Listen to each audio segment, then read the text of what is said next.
কেমন আছেন সবাই? আশা করি ভালো আছেন। আজকের ভিডিওটি একদম শেষ অবধি দেখবেন, কারণ এতে আছে কিছু চমকপ্রদ মুহূর্ত। মাঝপথে যদি চলে যান তবে সত্যিই অনেক মজা মিস করবেন। ভিডিওটি যত এগোবে ততই নতুন কিছু দেখতে পাবেন। দেরি না করে চলুন শুরু করি। সেদিন সন্ধ্যায় যখন দুলাভাই আমাদের বাসায় আসছিল, তখন আমি একেবারেই ভাবতে পারিনি রাতটা এমনভাবে গড়িয়ে যাবে। আমি বসেছিলাম বারান্দায়, গরম বাতাস বইছিল, চারপাশে অন্ধকার নামছিল। মা বাবা তখন গ্রামে ছিলেন, বাসায় আমি আর আপু ছাড়া আর কেউ ছিল না। কিন্তু আপু হঠাৎ এক বান্ধবীর বাসায় চলে গেল বলে ঘরে শুধু আমি আর দুলাভাই থেকে গেলাম। আমি ভেবেছিলাম একসাথে বসে গল্প করব, খাওয়া যাওয়া করব, তারপর সে তার রুমে যাবে আর আমি আমার রুমে। কিন্তু ঘটনার শুরুটা হলো যখন দুলাভাই বারবার আমার দিকে এমনভাবে তাকাচ্ছিল যেন তার চোখের ভেতর কিছু লুকানো আছে। আমি চুপচাপ রান্নাঘরে ঢুকে ভাত গরম করছিলাম। হঠাৎ সে পিছন থেকে এসে বলল, শালি, তুমি খুব ক্লান্ত লাগছো, সারাদিন পড়াশুনো করো আর ঘরের কাজও করো। আমি হেসে বলেছিলাম, এগুলো তো অভ্যাস হয়ে গেছে। কিন্তু তখনই মনে হলো তার কণ্ঠস্বরের ভেতর অদ্ভুত এক কোমলতা আছে। আমি ভাত আর তরকারি টেবিলে দিলাম, সে আমার সামনে বসলো। খেতে খেতে বারবার আমার দিকে তাকাচ্ছিল। আমি চোখ নামিয়ে রাখছিলাম, কারণ দুলাভাইয়ের চোখের ভেতর এক ধরনের তীক্ষ্ণ দৃষ্টি ছিল যা আমার বুক ধুকপুক করাচ্ছিল। আমি বললাম, খাওয়ায় মন দাও। সে হেসে বলল, আমি মন দিচ্ছি, তবে তোমার দিকে তাকালেই মন আরও ভালো হয়ে যায়। আমি কিছুক্ষণ চুপ করেছিলাম, তারপর বললাম, এসব কথা ঠিক না, তুমি আমার দুলাভাই, এসব মানায় না। সে বলল, কথা বললেই যদি একটু সমস্যা হয় তবে না বলি, কিন্তু আমার চোখ তো আটকাতে পারি না। আমি ভিতরে ভিতরে শিউরে উঠছিলাম, কারণ বুঝতে পারছিলাম সে অন্য কিছু ভাবছে। রাত বাড়তে লাগলো। খাওয়া শেষে আমি বাসন মাজছিলাম, হঠাৎ সে রান্নাঘরে এসে দাঁড়ালো। খুব কাছে দাঁড়ানোতে আমার শ্বাস আটকে যাচ্ছিল। সে বলল, শালি, একটু গল্প করি? আমি বললাম, এখন দেরি হয়ে গেছে, কাল কথা হবে। কিন্তু সে বলল, আজকেই তো সুযোগ, আপু নেই, বাসা ফাঁকা। আমি ভয় পেয়েছিলাম, তবে একই সাথে কৌতূহল হচ্ছিল, কি বলতে চাইছে সে। আমি হাত মুছে তার দিকে তাকালাম। সে বলল, তোমাকে অনেক কিছু বলার ছিল, কিন্তু কখনো বলার সাহস পাইনি। আমি জিজ্ঞেস করলাম, কেমন কথা? সে এক মুহূর্ত চুপ করে থেকে বলল, তোমার সাথে থাকলে মনে হয় আমি অন্য এক জগতে চলে যাই। আমি বললাম, এসব ভুল বোঝাবুঝি, তোমার এমন ভাবা উচিত না। সে বলল, আমি চেষ্টা করি কিন্তু পারি না। তোমার হাসি, তোমার চোখ সবসময় আমাকে টানে। আমি আর কিছু বলতে পারছিলাম না। রান্নাঘর থেকে বেরিয়ে নিজের রুমে ঢুকে দরজা লাগিয়ে দিলাম। কিন্তু দরজার বাইরে দাঁড়িয়ে সে আবার বলল, আমি জানি তুমি রাগ করেছো, কিন্তু এটা আমার অনুভূতি। আমি সারাদিন চুপ থাকতে পারি, কিন্তু আজ রাতে নীরবতা আমাকে কিছু বলতে বাধ্য করছে। আমি বিছানায় বসে কাঁপছিলাম, একদিকে ভয়, আরেকদিকে এক অদ্ভুত অচেনা টান। বুঝতে পারছিলাম না কি করব। কিছুক্ষণ পর দরজায় নক হলো। সে বলল, শালি, দরজা খোলো। আমি ভেতর থেকে উত্তর দিলাম, এখন না, ঘুমোতে চাই। সে বলল, ঠিক আছে, কিন্তু মনে রেখো, আমি তোমাকে একদিনও উপেক্ষা করতে পারিনি। আমি চুপ করে কান পাতলাম। শুনলাম তার পায়ের শব্দ দূরে সরে যাচ্ছে, তবুও বুকের ভেতর ধুকপুকানি থামছিল না। আমি আলো নিভিয়ে অন্ধকারে বসেছিলাম। মনে হচ্ছিল এই রাতটা হয়তো আমার জীবনের মোড় ঘুরিয়ে দেবে, যদিও তখনও জানতাম না পরের ঘটনা আমাকে কতটা নাড়িয়ে দেবে। আমি শুধু ভাবছিলাম, এভাবে কি সম্পর্কের সীমা টিকে থাকবে নাকি ভেঙে যাবে? রাত তখন আরো গভীর হচ্ছিল, বাইরে ঝিঝি পোকা ডাকছিল। আমি জানতাম আমার ঘুম আসবে না, কারণ আমার ভিতরের অস্থিরতা প্রতিটা মুহূর্তে বাড়ছিল। রাত বাড়তে থাকলো। আমি শুয়ে থেকেও ঘুমাতে পারছিলাম না। বারবার মনে হচ্ছিল দুলাভাই ঠিক পাশের ঘরেই আছে, আর তার চোখের সেই অদ্ভুত দৃষ্টি আমার ভেতর কাঁপন ধরাচ্ছে। আমি বারবার নিজেকে বোঝাচ্ছিলাম আমি ভুল ভাবছি, কিন্তু মনে হচ্ছিল যেন দরজার ওপাশে তার উপস্থিতি টের পাচ্ছি। হঠাৎ করেই দরজা আস্তে খুলে গেল। আমি অবাক হয়ে উঠে বসলাম। দুলাভাই ভেতরে ঢুকে দরজা ভেজিয়ে দিল। আমি কেঁপে উঠে বললাম, এটা কি করছো? সে শান্ত স্বরে বলল, ভয় পেও না, শুধু একটু কথা বলতে এসেছি। আমি রাগ দেখিয়ে বললাম, এসব সময় কথা বলার না, কাল সকালে বলো। সে ধীরে ধীরে এগিয়ে এসে বলল, শালি, আমি জানি তুমি আমাকে শুধু দুলাভাই হিসেবেই দেখো, কিন্তু আমি তোমাকে অন্য চোখে দেখি অনেক দিন ধরে। আমি তখন থম মেরে বসেছিলাম। ভেতরে ভেতরে ভয়ও পাচ্ছিলাম, আবার কৌতূহলও হচ্ছিল, কারণ তার চোখে যেটা দেখছিলাম সেটা ছিল অদ্ভুত রকমের সত্যি। আমি বললাম, এসব বলা উচিত হয়নি, আমাদের মধ্যে দূরত্ব থাকা দরকার। সে বলল, দূরত্ব যদি এত সহজে রাখা যেত তাহলে আমি রাখতাম, কিন্তু প্রতিবার তোমার সামনে দাঁড়ালে আমি নিজেকে সামলাতে পারি না। আমি বললাম, তুমি বুঝতে পারছো তো তুমি যা বলছো সেটা ঠিক না? সমাজ, সম্পর্ক সব কিছু ভেঙে যাবে। সে বলল, আমি জানি, তবু মনকে মানাতে পারছি না। তার কণ্ঠ এতটাই দৃঢ় ছিল যে আমি থেমে গেলাম। সে ধীরে ধীরে খাটের কাছে এসে বসল। আমি একটু সরতে চাইলাম, কিন্তু জায়গা পাচ্ছিলাম না। বুকের ভেতর তখন প্রচণ্ড ধুকপুকানি। সে বলল, তুমি চাইলে আমি আর কিছু বলবো না, কিন্তু সত্যিটা একবার জানতেই হতো। আমি বললাম, এখন দয়া করে বেরিয়ে যাও, আমি চাই না কোনো ভুল হোক। সে দীর্ঘশ্বাস ফেলে বলল, ঠিক আছে, তবে মনে রেখো, আমি শুধু তোমার কাছেই সত্যিকারের নিজের মতো থাকতে পারি, আমি কারো কাছে এমন সাহস পাই না। আমি চুপ করেছিলাম। আমার ভেতরে অদ্ভুত এক টানাপোড়ন চলছিল, একদিকে দায়িত্ববোধ, আরেকদিকে এক অচেনা অনুভূতি। সে উঠে দাঁড়ালো, দরজা খুলে বাইরে চলে গেল। আমি ভেতরে বসে মাথা হাতে নিলাম। মনে হচ্ছিল আমি এক অজানা ঝড়ে পড়ে গেছি। রাত যত গভীর হচ্ছিল ততই আমার ভেতর অস্থিরতা বাড়ছিল। আমি ঠিক করতে পারছিলাম না, আমি কি সত্যিই দুলাভাইকে ভুল বুঝছি, নাকি তার ভেতরের টান সত্যিই আমাকে স্পর্শ করছে।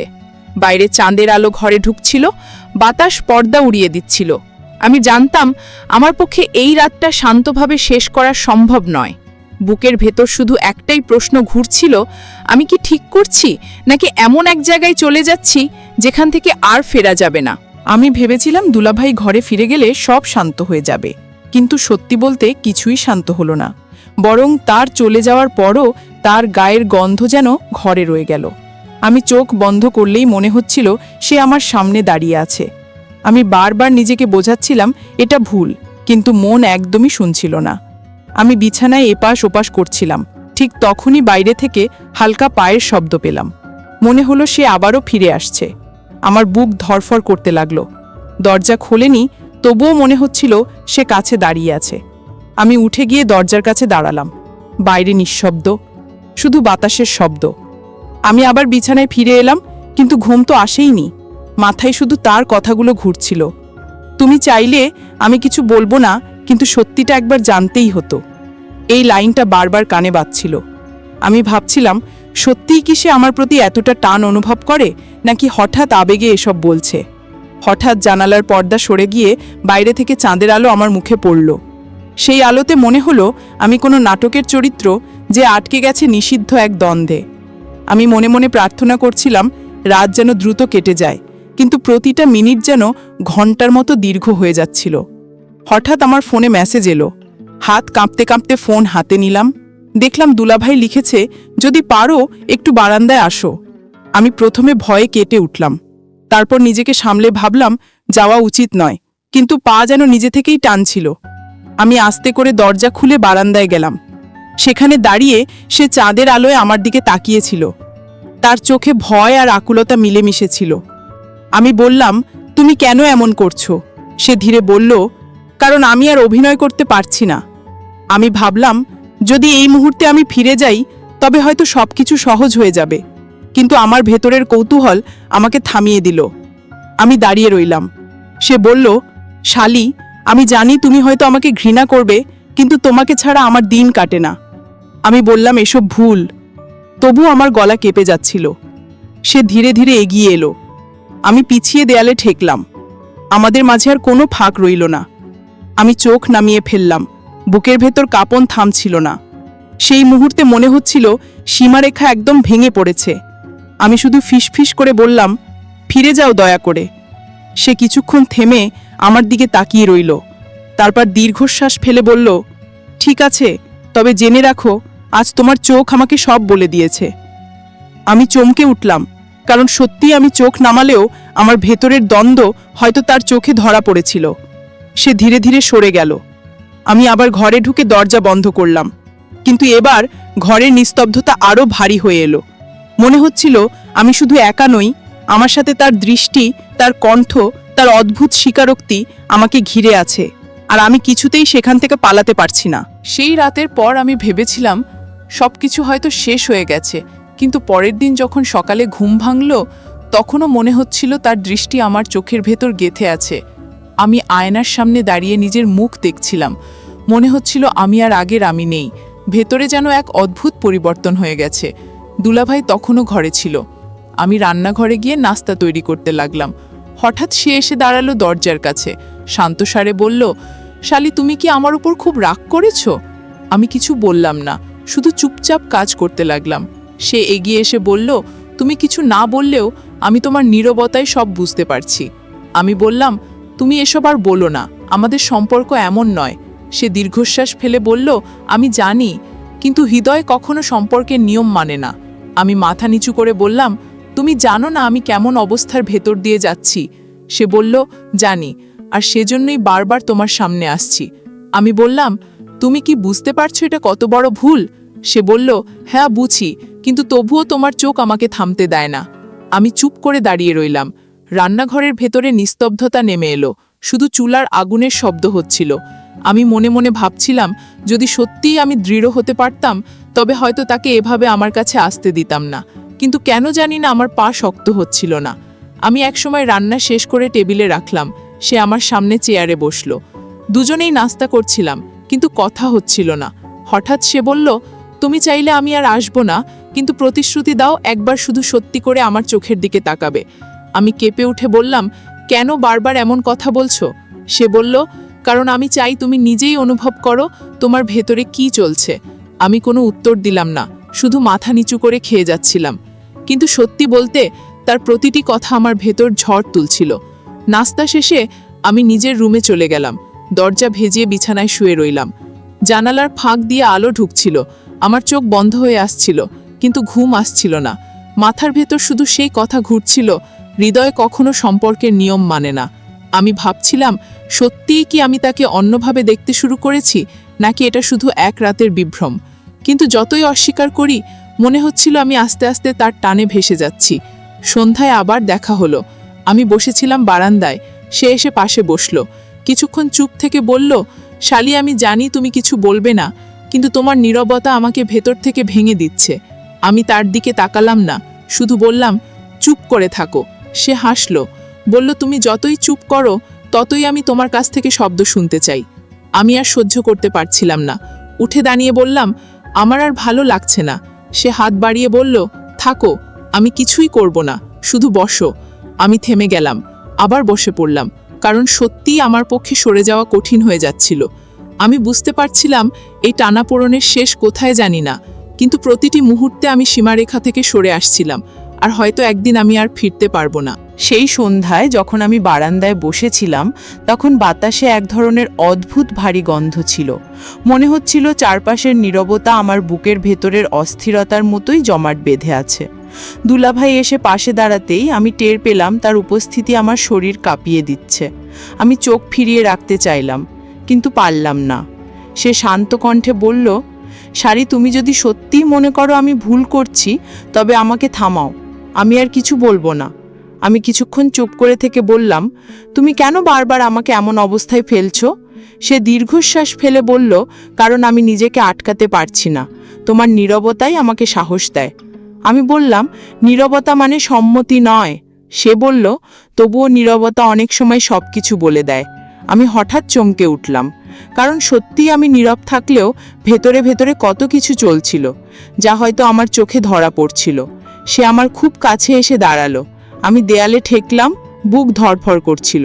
আমি ফিসফিস করে বললাম, দয়া করে দূরে থাকো।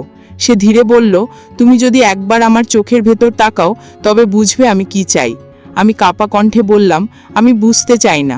সে বলল, তাহলে কেন এভাবে দাঁড়িয়ে আছো? পালিয়ে যেতে তো পারো। আমি ভেতরে ভেতরে স্তব্ধ হয়ে গেলাম, কারণ সত্যিই আমার পা নড়ছিল না। আমি শুধু তার চোখের ভেতর ডুবে যাচ্ছিলাম। মুহূর্তটা এত অদ্ভুত ছিল যে মনে হচ্ছিল পৃথিবী থেমে গেছে। হঠাৎ বাইরে ঝড়ের হাওয়া বইল, পর্দা উড়ে গিয়ে আমাদের মুখে আঘাত করল। আমি চমকে উঠে সরতে চাইছিলাম, কিন্তু সে হাত বাড়িয়ে দরজার ফ্রেমে ঠেকল। আমি আটকা পড়ে গেলাম।